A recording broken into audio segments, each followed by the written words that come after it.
Виліт з третього поверху в повному спорядженні та пряме влучання в туалет.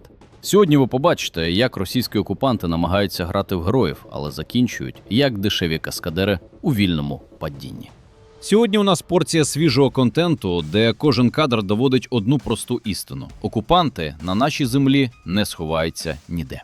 Перед тим, як ми почнемо розбирати ці польоти, не забудьте підтримати наших хлопців лайком під цим відео. Підписуйтесь на канал, щоб бачити правду першою. Ваша підтримка допомагає просувати український контент і нищити ворожу пропаганду. Поїхали! Подивіться на ці кадри. Будівля, третій поверх. Там засів орк у повному бойовому спорядженні. Виглядає максимально круто, наче він герой якогось бойовика. Мабуть, він і сам так думав, поки наші котики не підсмажили його позицію. І що ми бачимо? Третій поверх палає, дим валить, а наш герой опинився в пастці. Він виходить до вікна, примірюється, заглядає вниз. Цікаво, про що він думає в цей момент? Мабуть, згадує всі свої гріхи.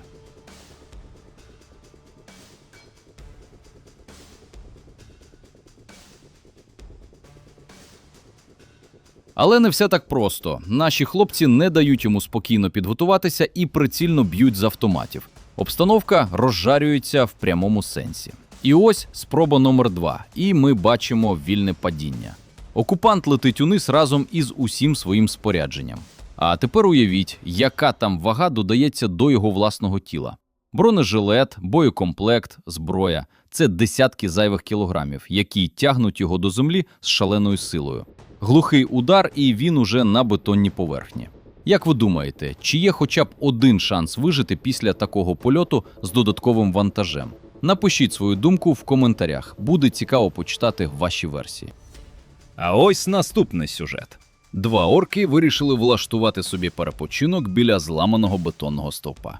Що вони там роблять – загадка. Може, обговорювали плани захоплення світу, а може, просто втомилися бігати. Сиділи, і ось один уже приліг відпочити, а другий сидить над ним і щось активно розповідає. Виглядає так, наче казочку на ніч читає своєму напарнику. Але вони забули про головне правило війни в Україні – небо ніколи не буває порожнім.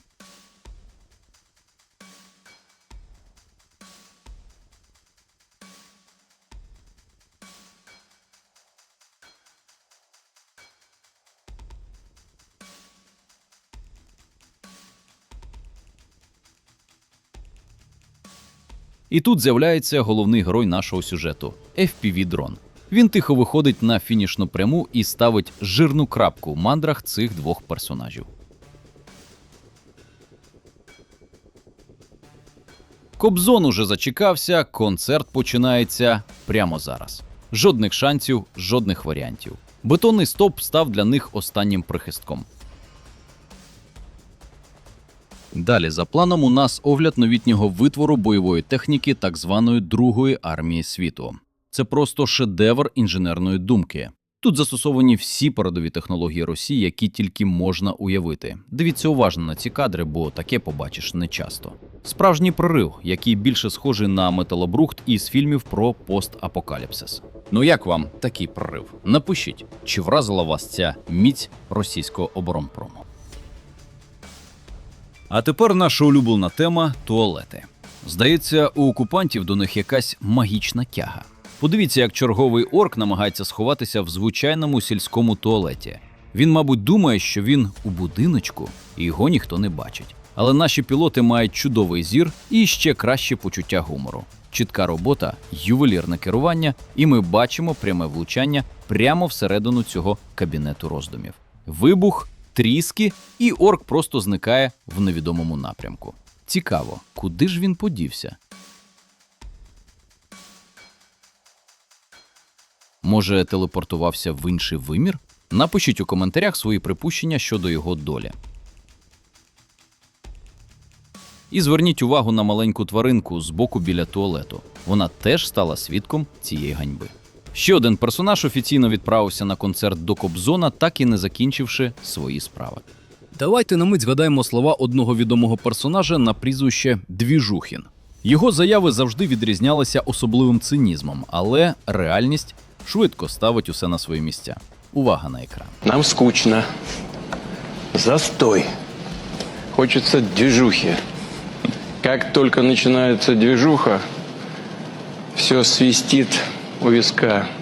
И секунды, и пули, к сожалению, и пули сейчас свистят. Так нам страшно. Ужас, ужас.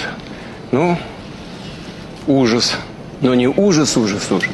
А тепер подивіться на наслідки цих слів. Картинка говорить сама за себе краще за будь-які коментарі. Це є фінал для тих, хто вірить у солодкі казки своїх вождів. В Туапсе, походу, новий вулкан відкрився від виступів Двіжухіна. Так хотів двіжувати, що аж нафтобаза не витримала. Дивіться, як гарно палає руський мір. Це вам не казки по телевізору розповідати. Це реальний двіж, на який вони заслуговують. Горіло так яскраво, наче сам Кобзон особисто підкидав дров у цей багаття. Ну що ж, хотіли двіжу? Отримуйте. Тепер там палає так, що з космосу видно. Наостанок подивіться на ще одного земляка, якого окупанти знайшли собі для посилення. Географія найманців розширюється, але результат залишається незмінним. Якою б мовою вони не говорили і звідки б не приїхали, кінець у них один. Вони шукають легких грошей або слави, а знаходять лише безславну смерть в українських чорноземах. Подивіться на це обличчя. Це і є новий резерв, на який так сподівається ворог. Приехали к нашему другу с Ганы. Но он землячок наш. Он ростовчанин. Он сказал сейчас no Гана. No, Да. Раша, Ростов, землячок, встретили землячка, нашего ростовчанина. ростовчанин. Да, да. Изюма. Воюем, бьемся. Все, кто помогает фронту за Россию, Да, ура! всем выдать по Ура! квартире. Ура! Короче, когда война закончится, приходи квартиру требуй, чтобы тебе выдали квартиру. У тебя есть квартира в Ростове? Нет, еще нет. Просто думаю. вот где. Да? Или ты пока Нет, ты не еще строишь? не все понимаешь, поэтому я всё. думаю так. Ты много, Сергей Иванович. Все, братишка, давай. Победа должна быть. Согласен? Победа, Россия, победа. Россия, победа. Да. Самогон. На сьогодні це все. Ми побачили і літаючих десантників, і туалетних стратегів, і новітні технології ворога. Дякую, що додивилися до кінця. Кожен ваш перегляд і кожна активність наближають нашу спільну перемогу. Не забувайте ставити вподобайки, ділитися цим відео з друзями та писати коментарі. Ваша думка для нас дуже важлива. Тримаємо стрій, віримо в Збройні Сили України. Побачимося в наступному випуску. Слава Україні! Героям слава!